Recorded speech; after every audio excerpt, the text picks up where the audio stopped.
శ్రీ గురుభ్యో నమ. అందరికీ నమస్తే అండి.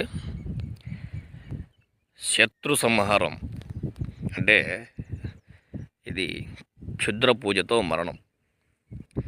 మన శత్రువులు ఎవరున్నా కానీ, అలాగే మనల్ని ఎవరైతే హానిని తలబడుతున్నారో వాళ్ళని తిరిగి సంహరించడం కోసం ఈ యొక్క క్షుద్ర పూజని, ఈ క్షుద్ర పూజతో ఎవరినైనా సరే హతమార్చవచ్చు, ఎవరినైనా సరే చుక్కలు చూపించచ్చు అనమాట. ఇది కేవలం 2 రోజుల్లో ఎవరికైనా సరే హతమార్చవచ్చు అనమాట.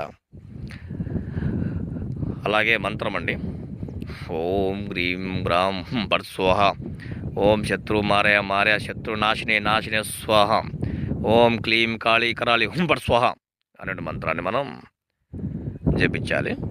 ఇది కేవలం 2 రోజుల్లో మరణానికి పాల్పడుతుందన్నమాట, ఖచ్చితంగా అనమాట, 100%.